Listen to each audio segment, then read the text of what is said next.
Damos inicio ahora entonces a la segunda ponencia. Pedro Edmundo Gómez es monje de votos solemnes de la Orden de San Benito. Fue además ordenado presbítero en diciembre de 2013, radicado en el monasterio Cristo Rey en el Ciambón, provincia de Tucumán. Es licenciado en Filosofía por la Universidad Católica de Córdoba y ha realizado sus estudios teológicos en prestigiosos centros de formación, entre los cuales se destacan el Instituto Internacional de Teología a Distancia de Madrid, Centro Colaborador de la Universidad Pontificia de Comillas, Sociedad Bíblica Católica Internacional, Universidad Católica de Córdoba, Monasterio de Nuestra Señora de la Paz, San Agustín, Monasterio de Santa María de los Toldos de Buenos Aires y Monasterio Cristo Rey en Tucumán. Se ha desempeñado como profesor en diversos institutos de formación docente en distintas asignaturas filosóficas, teológicas y educativas, tales como lógica clásica y simbólica, metafísica, cristología, Dios uno y trino, historia de la cultura, teoría de la educación, entre otras. Ha dictado numerosos cursos y seminarios y ha publicado más de 60 artículos en revistas especializadas en teología y filosofía. Actualmente su línea de investigación versa sobre autores monásticos medievales de los siglos XI al XIII, cuestiones metodológicas sistemáticas. Finalmente, es miembro honorífico de la Asociación Civil de Investigaciones Filosóficas desde el año 2009, miembro de la Asociación Civil Cultural Cristo Rey en Tucumán desde 2011 y miembro del Consejo de Redacción de Cuadernos Monásticos desde 2014. El título de su ponencia es Encarnando a quien trata de elevar su mente a la contemplación de Dios, lección del capítulo primero del Prologio de San Anselmo de Canterbury. Gracias. Yo no sé si son un currículum o un prontuario.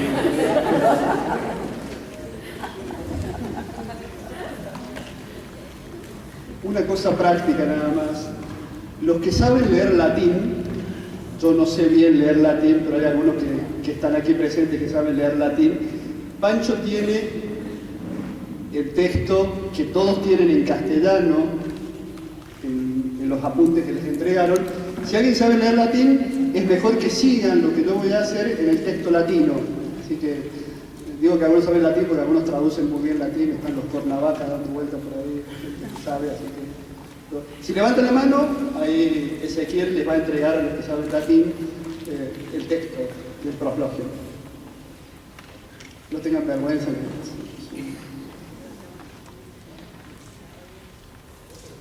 ¿Lo tiene Pancho también? Sí, sí. Con tal de vender, vos sabés cualquier idioma, sí.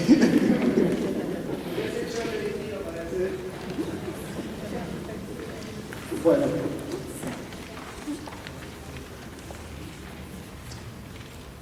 El Prologio, que es tal vez la obra más conocida de Anselmo de Canterbury, es un opúsculo que escribe en el año 1077, cuando era prior de Bec, en Normandía. Y la finalidad de todo el libro es encarnar a quien trata de elevar su mente a la contemplación de Dios. Por eso el título de esta comunicación es justamente ese, encarnando a quien trata de elevar su mente a la contemplación de Dios. Y él dedica el capítulo primero, que es el que ustedes tienen transcrito en las hojas,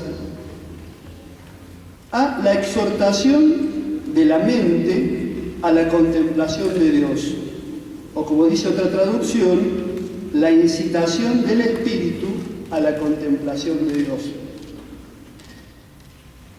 Por supuesto, lo más conocido del Prologio es el argumento del capítulo segundo, donde Anselmo demuestra que Dios existe.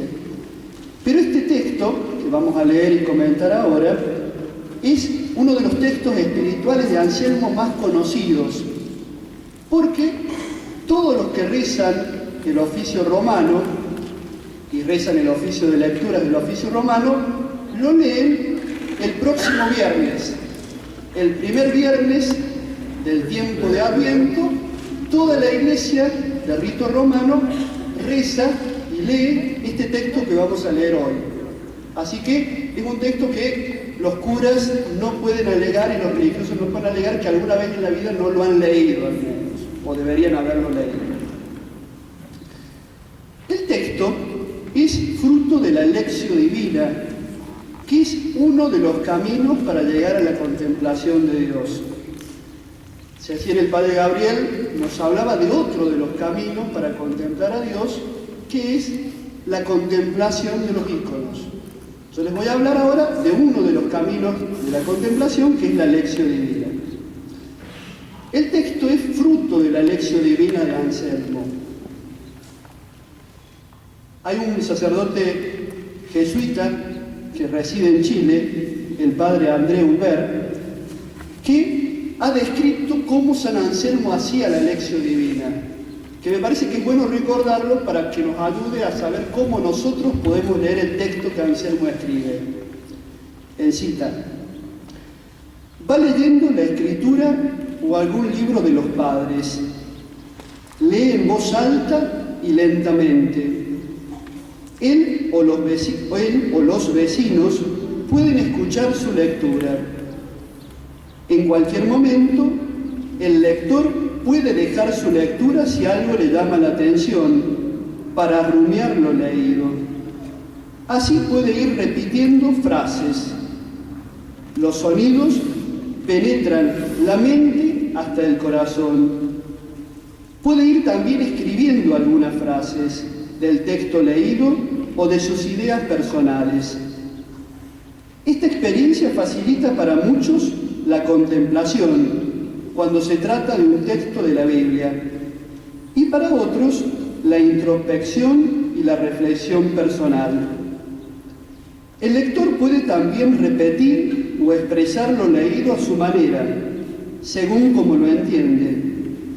Y así como cuando se come, que hay que masticar bien para que la comida dé fuerza al que come sin dañar al estómago, así el propósito de la Lectio Divina es ayudar al lector a asimilar la Escritura y los padres, es decir, la tradición, para hacerla totalmente suya. Por eso, insiste Anselmo, esta lección debe hacerse con calma, para así despertar la mente al temor y al amor de Dios.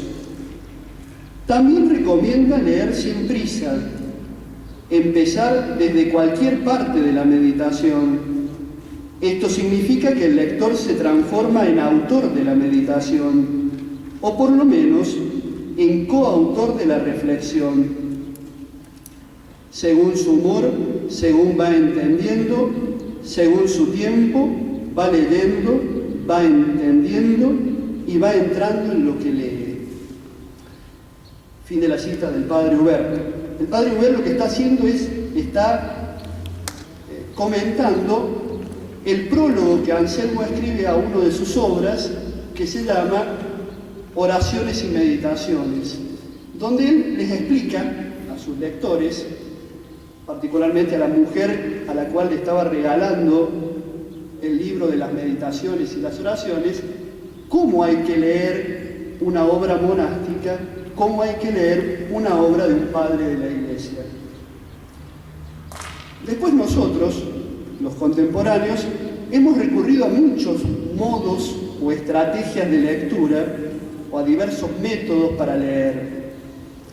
Algunos consideran los aspectos sistemáticos, autor, temas doctrinales, sistemas.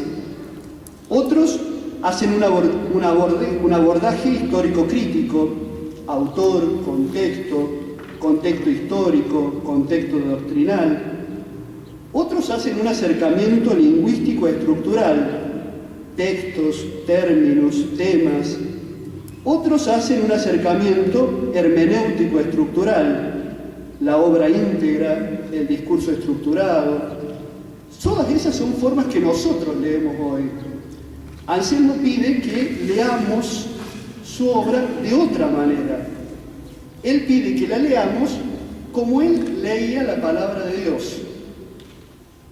Entonces nosotros vamos a recurrir a todos estos instrumentales, pero poniéndolos en función de la lección divina. Vamos a recurrir a lo histórico, lo sistemático, lo hermenéutico estructural, todo eso, de una forma mucho más sencilla de lo que parece, pero para ayudarnos a hacer una lección en clave de oración del texto de Anselmo.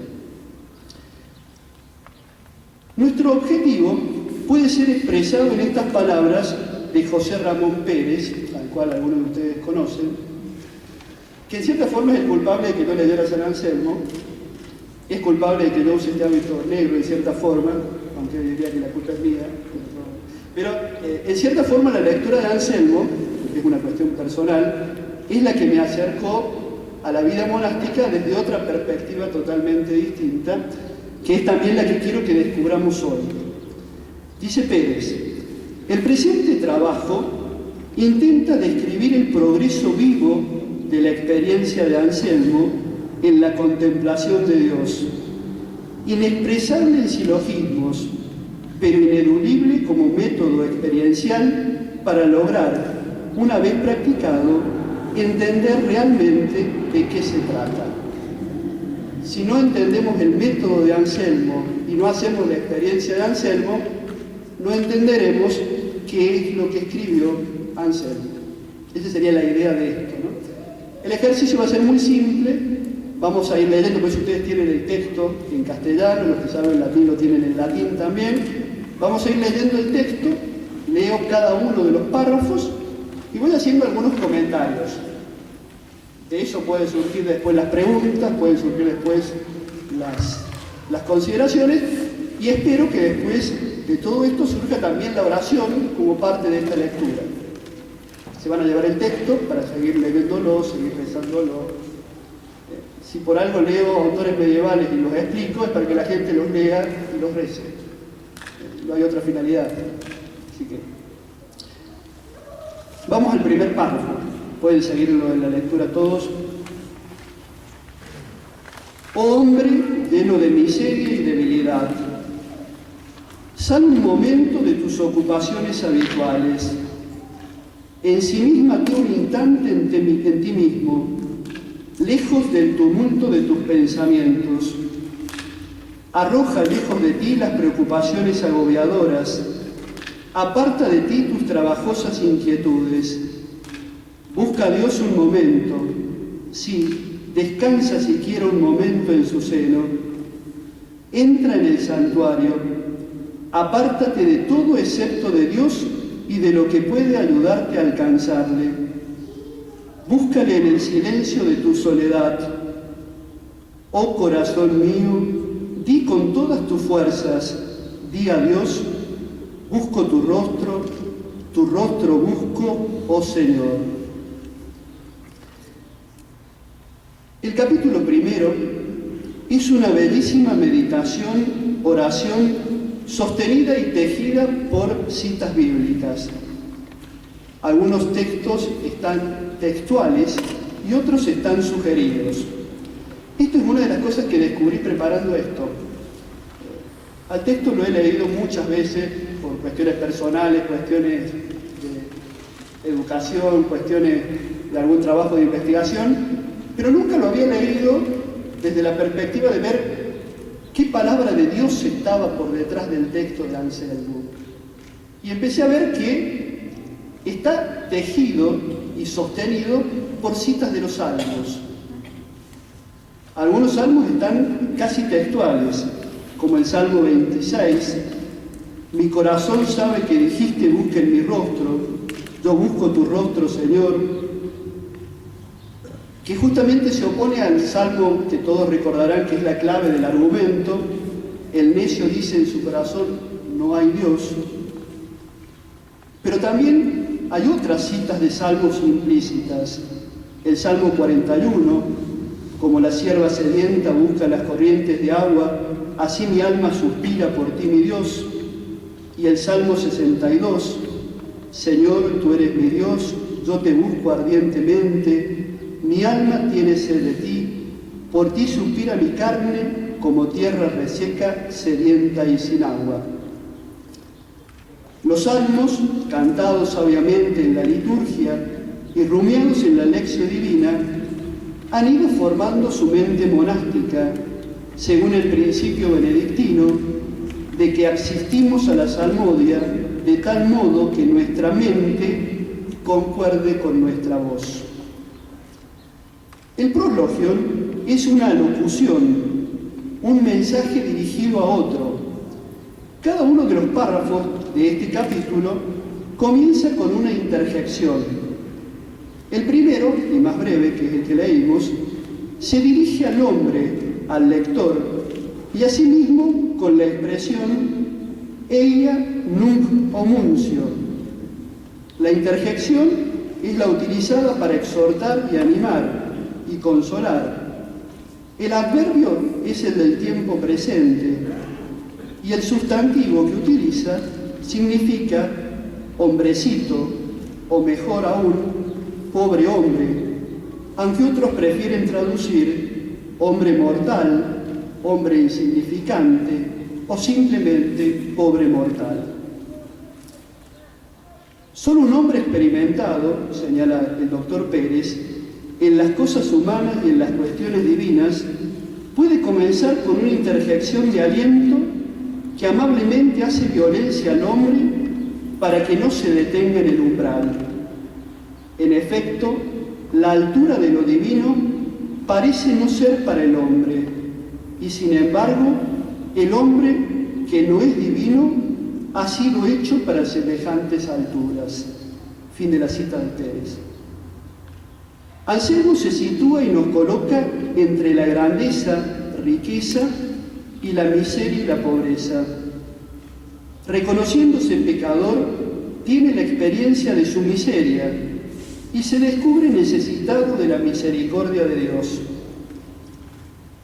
Ansel Stoll, un benedictino estudioso de la mística, escribe sobre la mística cristiana. La unidad de este hombre, débil en lo humano y recio en Cristo, es lo que ofrece a Pablo un motivo y posibilidad para gloriarse de fortaleza en medio de su debilidad. Por eso, para la piedad de San Pablo y la de todos los que siguen el pensamiento de Pablo, no es el éxtasis lo más importante, sino el hecho de que se manifieste el poder de Dios en un hombre, anclado aún a todas las flaquezas de acá. Fin de la cita de Stoll. Se trata de una exhortación dirigida a un pobre hombre y por lo tanto dirigida a todo hijo de Adán, a buscar verdaderamente a Dios, a elevar ahora su alma a la contemplación de Dios, para alcanzar aquello para lo cual fue creado, logrando así su felicidad. Para lograrlo, antes de pedir el auxilio necesario de Dios, propone algunas condiciones o disposiciones necesarias, 10 en total, por verbos en modo imperativo. Si se fijan y subrayan los verbos que están en modo imperativo en el párrafo, Anselmo dice: huye, apártate, deshazte, pospon, entrégate, descansa, entra, ahuyenta, di. El momento inicial se cumple como separación-fuga. Deja, elude, huye, abandona, escóndete del mundo. Anselmo lo llama ocupaciones, quehaceres, preocupaciones, pensamientos y obligaciones, con adjetivos como tumultuosos, agobiantes, pesados. Este es un movimiento orientado a una intimidad y totalidad, con todas tus fuerzas, todo entero, y abierto hacia Dios. Dedícate un instante a Él, deja libre un momento para Él, descansa en Él, dile a Él. Por eso precisa Pérez: hay que dejar un momento tan siquiera de creer que la razón es la solución de todos los problemas. La razón y la actividad del hombre, o mejor dicho, la actividad de la razón, se ha de dar un pequeño paso atrás frente a los desordenados proyectos o a las ideas no elaboradas, o también frente a la serie de prejuicios que inmediatamente nos asaltan apenas oímos la palabra de Dios. Estas condiciones exigen que el hombre deje de lado todo lo importante que pueda tener entre manos y abandone toda su actividad responsable. Fin de la cita de Pérez. Los que les gusta Marechal y leen habitualmente textos de Marechal y recuerdan el primer apólogo chino, son las mismas indicaciones que el maestro hace al discípulo. ¿Se acuerdan las prescripciones cuando lo echan del trabajo por hacer preguntas indebidas? Y le indican que tiene que apartarse, trazar una serie de círculos, hacer unos días de ayuno, hacer un par de flexiones y sentarse a pensar. Es exactamente lo mismo. Estas serían las preceptivas anselmianas de la meditación teológica, el decálogo y las condiciones previas para la reflexión sobre la fe. Demorémonos en los pasos 7 al 9, que serían: entra en el aposento de tu espíritu, ahuyenta todo excepto a Dios y lo que te ayude a hallarle, y una vez cerrada la puerta, búscale. Entra en el santuario, en el recinto, aposento, morada de tu mente, es un eco de Agustín, en De Trinitate 1. Es el paso de lo exterior a lo interior, que luego será de lo interior a lo superior.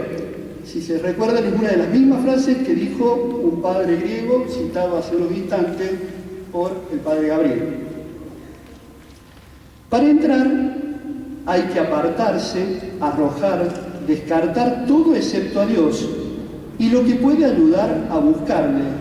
Y para esto es indispensable el silencio de la soledad. En una palabra, hay que entrar en el corazón racional. Cerrada la puerta, tiene dos resonancias, una inmediata, referida a la búsqueda orante. Todos se acuerdan del texto de Mateo 6:6. Tú, en cambio, cuando ores, retírate a tu habitación, cierra la puerta, ora a tu Padre que está en lo secreto, y tu Padre que está en lo secreto te recompensará. Pero hay un texto del profeta Isaías, en el capítulo 26, que dice, es un texto largo, pero es bueno recordarlo: la senda del justo es recta, tú allanas el sendero del justo. Si en la senda trazada por tus juicios, esperamos en ti, Señor. Tu nombre y tu recuerdo son el deseo de nuestra alma. Mi alma te desea por la noche, y mi espíritu te busca de madrugada, porque cuando tus juicios se ejercen sobre la tierra, los habitantes del mundo aprenden la justicia. Señor, tú nos aseguras la paz, porque eres tú el que realizas por nosotros todo lo que nosotros hacemos. Señor Dios nuestro, otros señores nos han dominado, pero a nadie reconocemos fuera de ti. Solamente pronunciamos tu nombre. En medio de la angustia, Señor, acudimos a ti. Clamamos en la opresión cuando nos golpeaste con tu castigo. Como la mujer embarazada que está por dar a luz se retuerce y da gritos de dolor, así éramos nosotros delante de ti, Señor. Hemos concebido, nos hemos retorcido y no dimos a luz más que viento. No hemos traído la salvación a la tierra, no le nacieron habitantes al mundo. Pero tus muertos revivirán, se levantarán sus cadáveres. Despierten y griten de alegría los que yacen en el polvo, porque tu rocío es un rocío de luz, y la tierra dará vida a las sombras.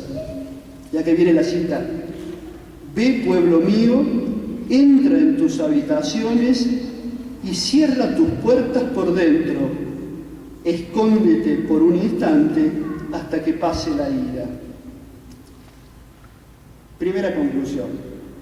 La contemplación cristiana es contemplación de un rostro por la palabra. La contemplación cristiana tiene un órgano que es el corazón racional. La contemplación cristiana presupone una ascesis cristiana.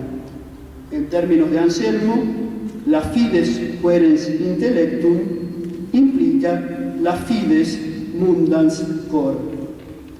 Es una frase tomada de la epístola sobre la encarnación del Verbo. ¿Vieron todo lo que salió del primer párrafo? No se asusten, no voy a hacer lo mismo con todo. Pero simplemente es para que vean cómo, si uno lee, como Anselmo dice, sale mucho del texto. El padre Gabriel recomendaba la lectura recién de San Serafín de Sarov. Yo voy a recomendar algunos de gremio nuestro para compensar, ¿no? No, ese no. No, les iba a recomendar la lectura, ya que hablamos de Lección Divina, de algo que sí tiene Pancho a la venta, cosa muy rara, que es la carta de Guigo el Cartujo sobre la Lección Divina, donde Guigo dice justamente lo mismo que acabo de decir yo. Él escribe una carta muy bonita sobre una meditación y dice: ¿vieron cuánto saqué de la meditación que hice? Imagínense si lo hiciera uno que fuera santo y que tuviera experiencia. Háganlo ustedes y van a ver que realmente es así. Segundo párrafo. Es un texto un poco más largo. Lo pueden seguir ustedes en la lectura. Y ahora, oh Señor Dios mío, enseña a mi corazón dónde y cómo te encontrará, dónde y cómo tiene que buscarte. Si no estás en mí, oh Señor, si estás ausente, ¿dónde te encontraré? Desde luego habitas una luz inaccesible, pero ¿dónde se halla esa luz inaccesible? ¿Cómo me aproximaré a ella? ¿Quién me guiará? ¿Quién me introducirá en esa morada de luz? ¿Quién hará que allí te contemple? ¿Por qué signos? ¿Bajo qué forma te buscaré? Nunca te he visto, Señor Dios mío, no conozco tu rostro. ¿Qué hará, Señor Dios omnipotente, tu desterrado tan lejos de ti? ¿Qué hará tu servidor, atormentado con el amor de tus perfecciones y arrojado lejos de tu presencia? Fatígase intentando verte, y tu rostro está muy lejos de él. Desea acercarse a ti, y tu morada es inaccesible. Arde en el deseo de encontrarte, e ignora dónde vives. No suspira más que por ti, y jamás ha visto tu rostro. Señor, tú eres mi Dios, tú eres mi Maestro, y nunca te he visto. Tú me has creado y rescatado. Tú me has concedido todos los bienes que poseo, y aún no te conozco. Finalmente he sido creado para verte, y todavía no he alcanzado este fin de mi nacimiento. Fin del segundo párrafo. La locución se dirige ahora a Dios. La estructura, como señala Ricardo Oscar Díez, se divide en una invocación inicial, dos preguntas, una afirmación, cuatro nuevas preguntas, una nueva afirmación, dos preguntas finales y 7 imposibilidades para la contemplación de Dios.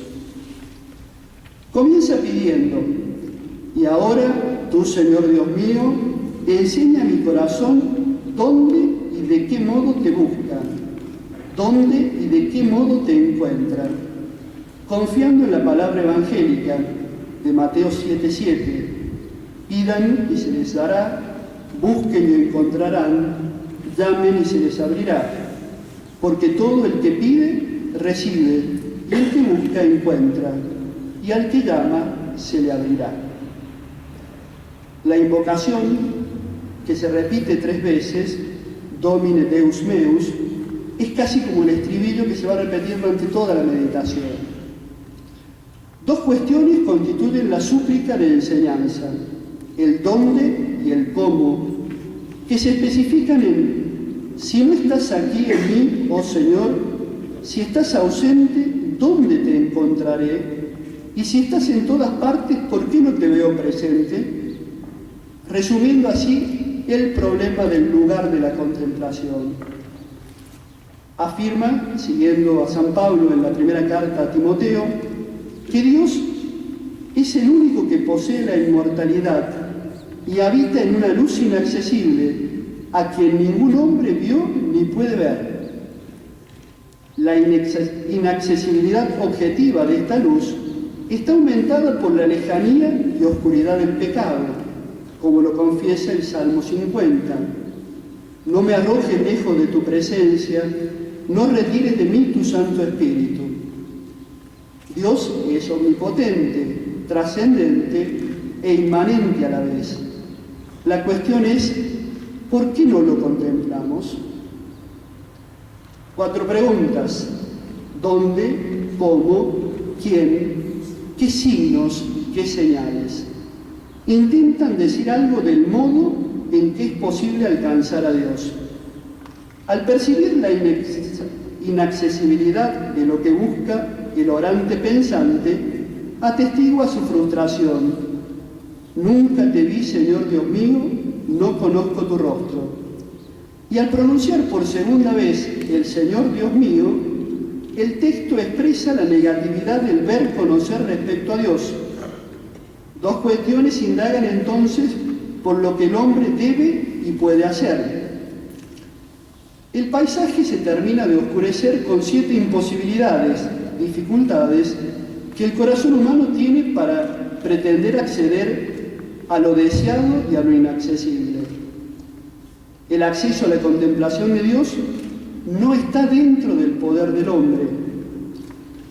En el modo como el discurso expone lo imposible, la conjunción et, que en latín se repite, separa en las 4 primeras oraciones el corazón anhelante y deseoso de aquello a lo que no puede llegar.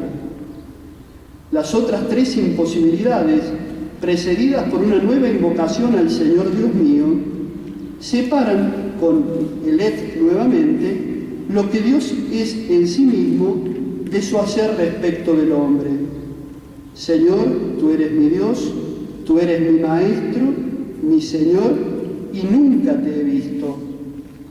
Por último, se constata que el Creador Redentor hizo, recreó y proveyó al lector, autor, de los bienes y dones necesarios para que lo contemplen. Y sin embargo, el hombre no lo contempla.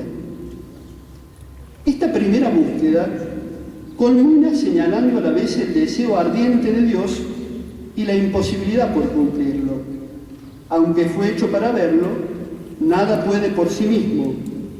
Y a pesar de esa inaccesibilidad, el párrafo está asignado tanto por la enseñanza pedida en la invocación inicial, como por las otras 3 invocaciones que acercan al nombrado, que acercan al deseado, pidiéndole que sea él mismo quien tome la iniciativa. Segunda conclusión, la contemplación cristiana es deseo, es ansia, anhelo y ambición humana. La contemplación cristiana se ve frustrada e imposibilitada por el pecado. La contemplación cristiana es algo que se pide y se aprende en un lugar y en un momento determinado. Tercer párrafo, que pueden seguir en la lectura. Oh suerte llena de miseria, el hombre ha perdido el bien para el cual ha sido creado. Oh dura condición, oh cruel desgracia. Ay, ¿qué ha perdido y qué ha encontrado? ¿Qué se le ha quitado? ¿Qué le ha quedado? Ha perdido de la dicha para la cual había nacido. Ha encontrado la desdicha para la cual no estaba destinado. Ha visto desvanecerse lejos de él las condiciones necesarias de la felicidad y no le queda más que una desdicha inevitable.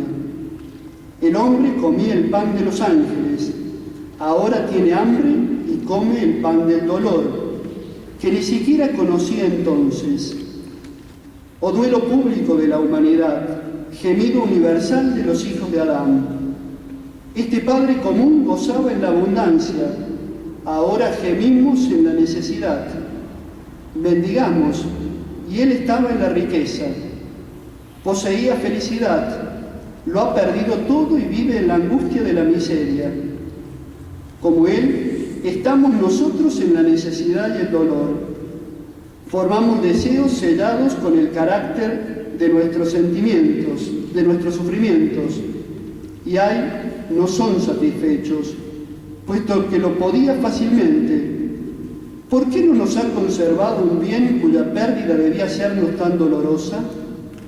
¿Por qué nos ha cerrado el acceso a la luz y nos ha rodeado de tinieblas? ¿Por qué nos ha quitado la vida para condenarnos a muerte? Desgraciados, ¿de dónde hemos sido arrojados? ¿De dónde hemos sido relegados? ¿De dónde hemos sido precipitados? ¿En qué abismo hemos sido sepultados? Hemos pasado de la patria al destierro, de la vista de Dios a la ceguera en que nos hallamos, de la dulce inmortalidad a la amargura y al horror de la muerte. Funesto cambio, que mal tan horroroso ha reemplazado a tan gran bien. Pérdida lastimosa, dolor profundo, terrible reunión de miserias. Ningún existencialista contemporáneo podría hacer algo mejor que eso. La locución se dirige ahora al hombre. Las exclamaciones, "oh suerte, oh dura condición", anteceden a las dos primeras oraciones que evidencian las imposibilidades y la mísera suerte del hombre a consecuencia de la caída del pecado, el principal obstáculo para la contemplación. 4 verbos dibujan esa desventura que hizo de la criatura racional un hombre caído, en quien la felicidad devino en miseria, el pan angélico en pan de dolor. Esta condición se extendió hasta nosotros. Por eso padecemos en nuestra intimidad la desdicha de sentirnos expulsados, exiliados fuera de nuestra patria, esto es, de la contemplación de Dios. Los dos textos bíblicos que dialogan entre sí son el Salmo 77. Él cita: entonces mandó a las nubes de lo alto y abrió las compuertas del cielo, hizo llover sobre ellos el maná, les dio como alimento un trigo celestial, todos comieron un pan de ángel y les dio comida hasta saciarlos. Y el Salmo 126, si el Señor no edifica la casa, en vano se trabajan los albañiles, si el Señor no custodia la ciudad, en vano vigila el centinela. Es inútil que ustedes madruguen, es inútil que velen hasta muy tarde y se desvivan por ganar el pan. La cita de Shekel dice, de Alonso Shekel, que comáis el pan de vuestros sudores, porque Dios lo da a sus amigos mientras ellos duermen. Miserable cambio, mutación, de cuánto bien a cuánto mal. Con todas estas palabras termina este apesumbrado párrafo que esboza la actual condición humana, consecuencia del pecado. El texto recuerda que antes el hombre vivía en la luz y conocía a Dios en el estado adánico paradisíaco. Nadaba en la abundancia y eructaba saciado. Ahora por el pecado está hundido en las tinieblas y ya no puede colmar sus aspiraciones. Suspira hambriento, carece infelizmente y miserablemente desea. Y su deseo de conocer a Dios queda frustrado. Llora porque no puede levantarse por sí mismo, permanece en el vacío, aunque trate de aferrarse a compensaciones o sucedáneos. Pero si el Señor lo ilumina, y aquí reside la clave de la exhortación, Él descubrirá el modo de contemplarlo. La situación, escribe Julián Marías, de ceguera para Dios, la pérdida de la divinidad, es algo que afecta al hombre en lo que es. La fe viva, al restituirnos a Dios, restituye a cada hombre a sí propio, lo hace ser lo que es y saber lo que es Dios. Fin de la cita de Julián Marías. La gracia interviene primero suministrando por la fe la creencia de que Dios existe y una cierta idea acerca de Dios. Luego, en el capítulo 2 del Prologium, esa va a ser la clave para decir, bueno, que Dios existe y que por lo tanto hacer todo el resto de la teología. Acá hay toda una resonancia de la doctrina agustiniana de la iluminación, para los que les gusta la filosofía. Conclusiones. La contemplación cristiana perdida es un sufrimiento y un dolor universal. La contemplación cristiana es la fuente y la cumbre del humanismo cristiano. La contemplación cristiana presupone la fe cristiana en la creación y en la redención. Capítulo 4, párrafo 4, lo tienen todos ahí. Cuán desgraciado soy, hijo infortunado de Eva, apartado de Dios por el crimen. ¿En qué empresa me he metido? ¿Qué es lo que he hecho? ¿Dónde iba? ¿A dónde he llegado? ¿Qué es lo que no pretendía? ¿A qué término he llegado? ¿Quién suscita mis suspiros? He buscado la dicha y la consecuencia ha sido la agitación. Yo quería ir hasta Dios y no he encontrado más que a mí mismo. Buscaba el descanso en el secreto de mi soledad y no he encontrado en el fondo de mi corazón más que dolor y tribulación. Quería alegrarme con toda la alegría de mi alma. Me veo obligado a gemir con los gemidos de mi corazón. Esperaba la felicidad y no he encontrado más que una triste ocasión de redoblar mis suspiros. La locución se dirige ahora a sí mismo, considerando los efectos del pecado en su propia vida. Viéndose como uno de los miserables desterrados hijos de Eva y asumiendo sobre sí la mísera condición que le acaece a todo hombre. El lector también debe saberse involucrado y asumir sobre sus espaldas las consecuencias de la acción de los primeros padres. Ante tal situación, ambos miran hacia atrás y observan el itinerario recorrido.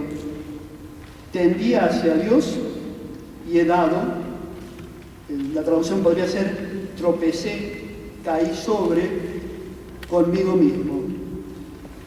El camino emprendido por el hombre que intentaba buscar a Dios se ha vuelto sorpresivamente sobre su propia intimidad, secreto, mentis, cordis.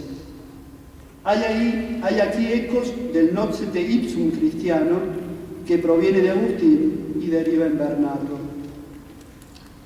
Cambio direccional, señalado por Diez, que permite percibir la diferencia entre lo buscado y lo alcanzado. El punto de partida se inscribe en la quietud, el gozo y la confianza de poder alcanzar lo deseado. Sin embargo, el trayecto ha conducido a la propia miseria, a las tribulaciones provocadas por el dolor y al deseo que suspira ausencia. Fin de la cita. Al deseo del poeta peregrino hacia el templo, que buscaba el sosiego, buscaba todo bien, es el Salmo 121, por amor a la casa del Señor nuestro Dios, te deseo todo bien, responde la lamentación del profeta exiliado de su tierra. Una cita de Jeremías. ¿Has rechazado del todo a Judá? ¿Estás disgustado con Sión? ¿Por qué nos has herido sin remedio? Se esperaba la paz y no hay nada bueno. El tiempo de la curación y sobrevino el espanto. He aquí la turbación, dice el Señor. Ve ahora la imposibilidad de continuar por esta senda y debe intentar un nuevo camino guiado por el salmista. El Salmo 114.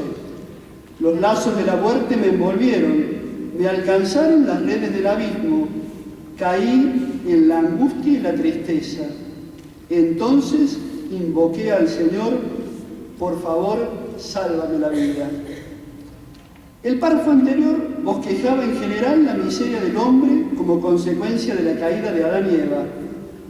Este párrafo la personaliza para hacerla hacer constar la urgencia de traspasar la tragedia humana. Los dos párrafos constituirían un solo momento, un paso que es necesario transitar sin detenerse en la búsqueda del gozo del alma. Esta situación debe superarse a pesar de su negatividad y sirve para que el hombre se eleve con todas sus fuerzas hasta una nueva invocación. Esta es la dinámica de la oración del Salterio. La situación de la desgracia, la situación de la persecución, la situación de la angustia humana, de la cual brota profundamente una invocación. Con la confianza en que Dios ya escuchó la invocación, ya concedió la liberación, ya concedió la sanación. Salteo algunas cositas. La cita de Jeremías, por favor. Bueno, Jeremías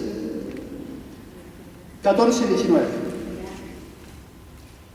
Solo por la experiencia de esta miseria y desde la nada del mal puede salir una auténtica oración, suspiro profundo de un desesperado, un rugir redoblado por los gemidos de mi corazón, situación que sugiere la imagen de un condenado a muerte camino al patíbulo, que invoca a aquel que puede salvarlo, pidiendo e implorando la clemencia de quien, siendo verdaderamente justo, tiene el poder de perdonar e indultar la condena. Es la dinámica del Salmo 78.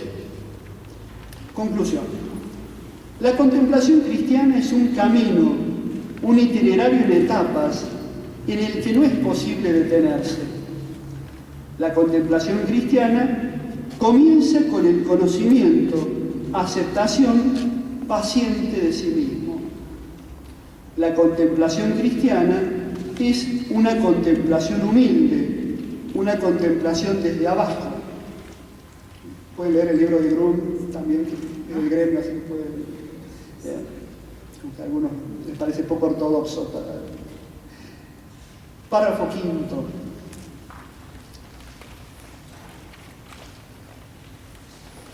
Y tú, Señor, ¿hasta cuándo nos olvidarás? ¿Hasta cuándo apartarás de nosotros tu rostro? ¿Cuándo volverás hacia nosotros tus miradas? ¿Cuándo nos escucharás? ¿Cuándo iluminarás nuestros ojos? ¿Cuándo nos mostrarás tu rostro? ¿Cuándo accederás a nuestros deseos? Señor, vuelve tus ojos hacia nosotros, escúchanos, ilumínanos, muéstrate a nosotros. Sin ti no hay para nosotros más que desdichas. Ríndete a nuestros deseos para que la dicha nos venga de nuevo. Ten piedad de nuestros trabajos y de los esfuerzos que hacemos para llegar a ti, sin cuyo socorro no podemos nada. Tú nos invitas, ayúdanos. Señor, yo te suplico que la desesperación no reemplace a mis gemidos, que la esperanza me permita respirar. Suplícote, Señor, mi corazón está sumergido en la amargura de la desolación que lleva en sí. Endulza su pena por tus consuelos. Señor, empujado por la necesidad, he comenzado a buscarte. No permitas, te lo suplico, que yo me retire sin quedar saciado. Me he acercado para apaciguar mi hambre. No me tenga que volver sin haberla satisfecho. Pobre como soy, imploro tu riqueza. Desgraciado, tu misericordia. Que la negativa y el desprecio no sean el efecto de mi oración. Y si suspiro por la llegada de ese precioso alimento, que al menos no me falte después de la prueba. Encorvado como estoy, Señor, no puedo mirar más que la tierra. Enderézame, y mis miradas se dirigirán hacia los cielos. Mis iniquidades se han alzado por encima de mi cabeza, me rodean por todas partes y me oprimen como una carga pesada. Desembarázame de estos obstáculos, descárgame de este peso, que no me encierren en sus profundidades como un pozo, que me sea permitido volver a los ojos hacia tu luz, desde lejos o desde el fondo de mi abismo. Enséñame a buscarte muéstrate al que te busca, porque no puedo buscarte si no me enseñas el camino, no puedo encontrarte si no te haces presente. Yo te buscaré deseándote, te desearé buscándote, te encontraré amándote y te amaré encontrándote. La última cita es Agustín reciclado. ¿Sí?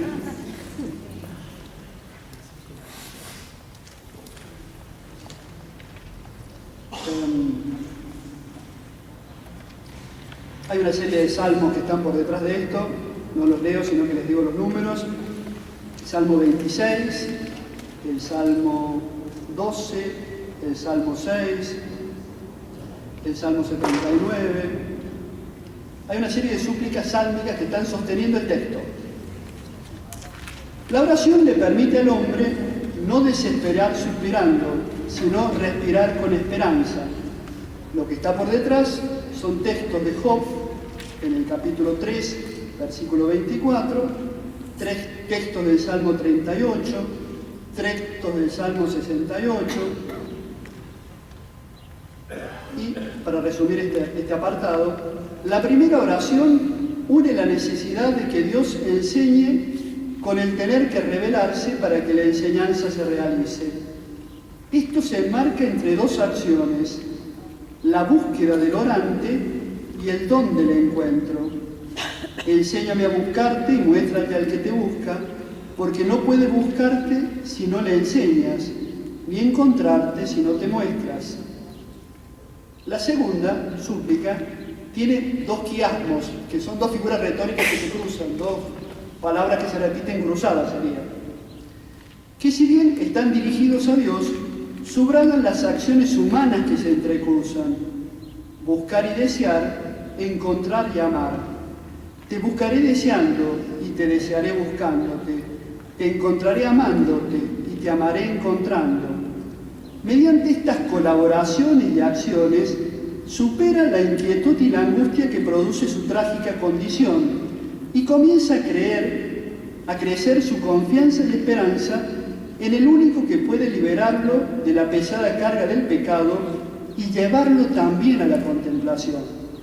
Conclusión de este párrafo.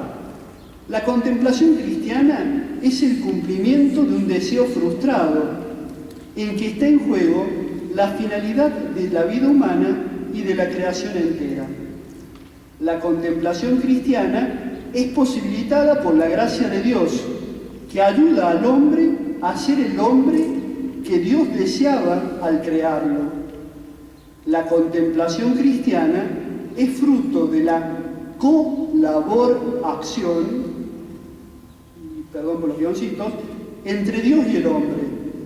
Lo que éste tiene que hacer es no impedir la contemplación, predisponiéndose, porque el resto corre por cuenta de aquel que quiere que seamos contemplativos. Sexto y último párrafo. Salteo la lectura del párrafo y leemos el comentario. Pueden ir leyendo mientras leo porque sigue casi textual el texto, ¿no?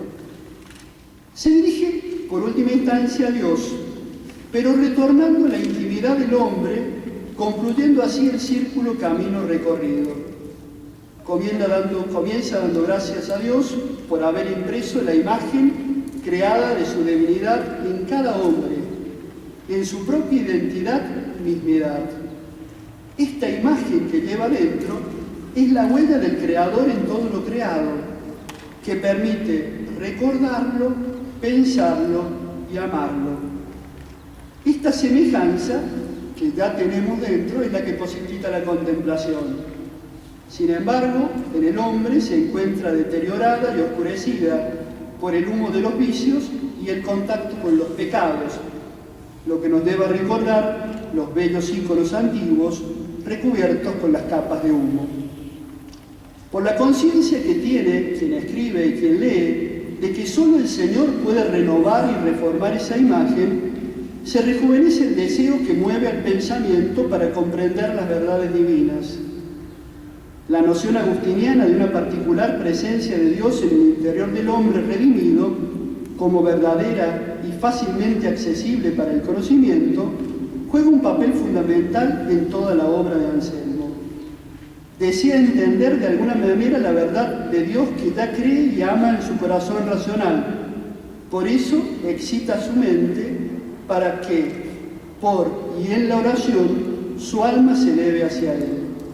Lo que se cree y ama precede a la búsqueda del intelecto, que se formula en el texto mediante la frase tomada de Agustín, en el comentario del Evangelio de San Juan: creo para entender. Esta afirmación no está aislada y se completa con las palabras tomadas del profeta que finalizan el capítulo: pues esto también creo, que si no creyese, no entendería. Estamos en el punto clave de la propuesta de Anselmo. Es oportuno recordar que toda la novedad del esfuerzo de Anselmo se centra en la justificación de la utilización permanente y casi exclusiva de la razón dentro de la fe. Pero a su vez, el método también responde a un intento de justificación de la fe en este preciso sentido. No solo es posible el uso de la razón dentro de la fe, sino que la razón es un elemento indispensable y su uso resulta de irrecusable necesidad para que la fe sea fe, es decir, una fe viva. De modo tal que una supuesta fe que pretendiese negar y por consiguiente no cultivar lo racional e inteligible que hay dentro de ella, no sería fe, sino el cadáver de la fe. Es una cita del doctor Pérez. Tener una fe viva es acercarse a la verdadera y ansiada contemplación de Dios. El intellectus fidei es un paso más allá del auditus fidei, pero esta comprensión está siempre más acá de la visión, que solo se obtiene por experiencia de la gracia. Conclusión: la contemplación cristiana es posible por la restauración de la imagen divina en el hombre. La contemplación cristiana es humilde y confiada. La contemplación cristiana es preparada por el intellectus affectus fidei.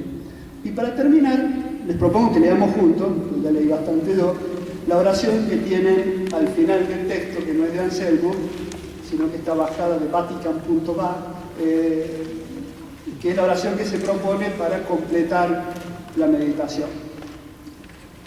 Señor Dios, tú que suscitaste en San Anselmo un deseo ardiente de encontrarte en la oración y la contemplación en medio del ajetreo de las ocupaciones cotidianas, ayúdanos a buscar tiempo en el ritmo frenético de nuestra época, entre las preocupaciones y trabajos de la vida moderna, para conversar contigo, que eres nuestra única esperanza y salvación.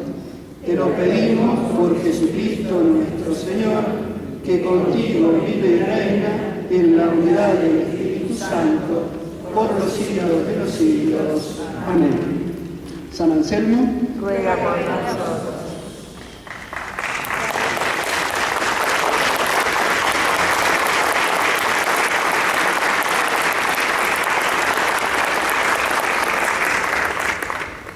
Se abre ahora el espacio de preguntas. no hace falta, ¿eh? No es necesario que pregunten. Dije que el silencio era fundamental para la contemplación, para hacer un rato de silencio.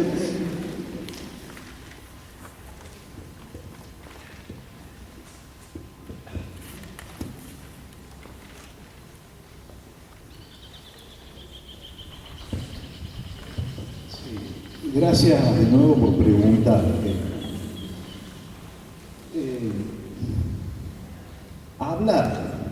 Hablar con San Anselmo o con el hombre santo. Me gusta más el hombre santo. Bueno, dice retirarse a una oración, cerrar las puertas, como una oración en secreto, en lo oculto, ¿verdad? Y hay 4 modos de interpretación a nivel hebreo, que es el pardes. Y la última, o la cuarta, es el sot, en secreto. Y el sot es una manera de interpretar, ¿verdad? Interpretar en lo secreto. Ahora va. Supongo, yo tengo esta interpretación. A ver qué diría el San Anselmo. Dice, Jesús tomó pan. Yo interpreto, analógicamente, puso en el paraíso Dios al hombre. ¿Verdad? Es una interpretación analógica. Suponte que San Anselmo me dice, no, eso no es una forma de interpretación. Si me dice eso no es válido, yo le digo, yo sigo viviendo mientras tanto que él está muerto. Pregunta. El modo de defensa de esta pregunta y de esta interpretación es cómo se puede dar el buen ladrón, que hay una promesa, estás hoy en el paraíso. Este modo de interpretación y de defensa, no sé si lo avalará San Anselmo. Esa es un poco la pregunta. Es imposible responder qué pensaría Anselmo, qué respondería Anselmo a una pregunta, sobre todo cuando está formulada con categorías muy contemporáneas, y Anselmo es un pensador medieval, un pensador clásico. Lo que sí me da la impresión es que Anselmo, más que preocuparse por la interpretación, lo que le preocupa es generar condiciones, por un lado condiciones existenciales, llamaríamos nosotros hoy, y condiciones metodológicas, mentales, que posibiliten al hombre, por un lado, profundizar en la fe, y en esa profundización de la fe, llegar a tener una experiencia de Dios, como la vemos nosotros hoy, que le permite lograr su plenitud como hombre. Esa es la intención de Anselmo en todo el discurso, ayudarlo al hombre a decirle cuáles son las condiciones vivenciales, las condiciones, llamémosle, ascéticas, para que él pueda pensar en Dios, pero pensar a Dios como lo piensan los teólogos medievales, que es amar a Dios, conocer a Dios, pensar en Dios y a la vez vivir en Él. La única observación que yo haría es que Anselmo no está muerto. Anselmo está vivo y vive en la plenitud, habiendo alcanzado todo su deseo. Porque acá empezamos un camino, que Anselmo lo va describiendo con mucha claridad, pero que solamente la respuesta a su búsqueda se da en el encuentro definitivo en la gloria. Pero si yo no me ejercito en esta búsqueda, en esta tierra, tanto en la búsqueda racional como en la caridad, en la otra vida mi contemplación se va a ver reducida. No sé si se entiende el planteo, o sea, o amamos a Dios y amamos a nuestros hermanos y buscamos conocerlo a Dios en esta vida, que eso es lo que nos va a ir capacitando para la contemplación definitiva. Santo Tomás lo dice mucho más preciso que yo, y por eso se le preguntan al dominico que está atrás, que les explique cómo es lo de la visión beatífica y esas cosas, que ellos saben de esas cosas. ¿Sí? ¿Alguna otra pregunta? Si no, dejamos.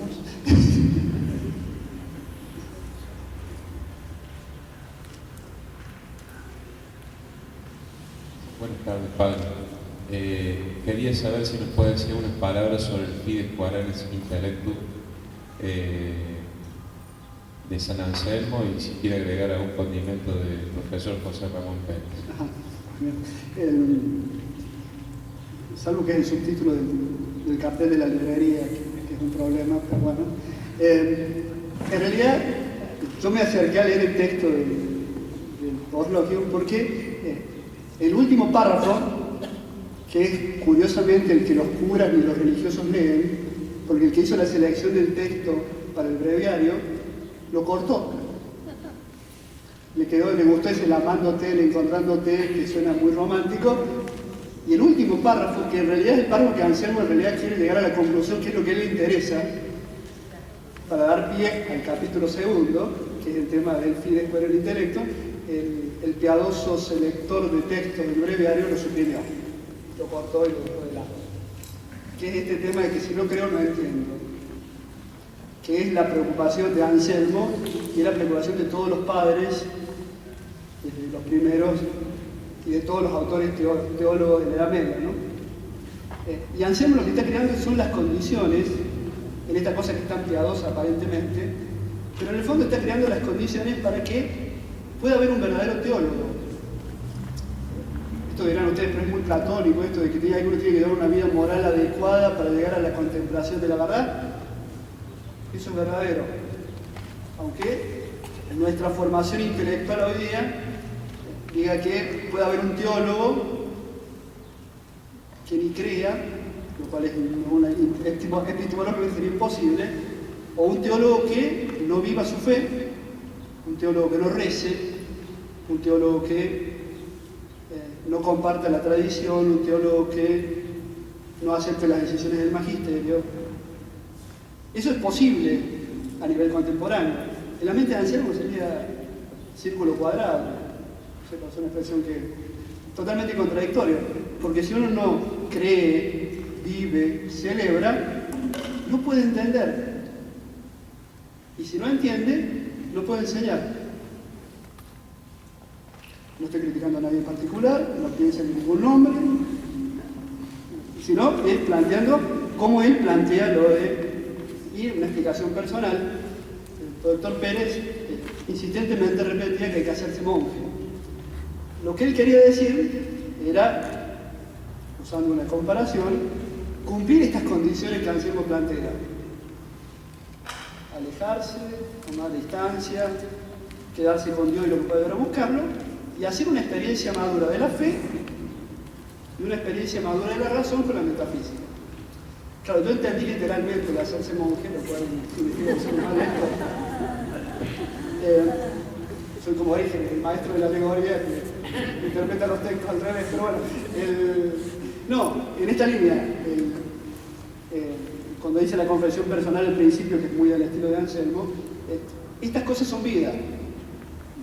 Y porque son vida, también son posibles de ser compartidas y de ser divulgadas, ¿no? Pero espero que eso sí les haya sido de ayuda a ustedes, digamos. No sé si te dije algo, pero más o menos. Muy bien, le damos otro aplauso al padre Pedro Mundo Gómez. Vamos a tomar un recreíto de 10-15 minutos y después vamos a escuchar a Monseñor Barriola y vamos a prepararnos para la misa.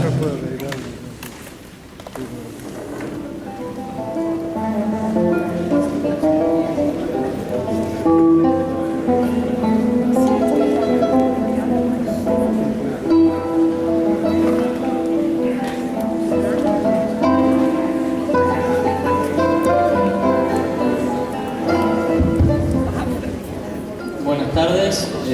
Bueno, primero que nada, presentarnos. Somos del grupo Alter Christi de las Escuelas Pías.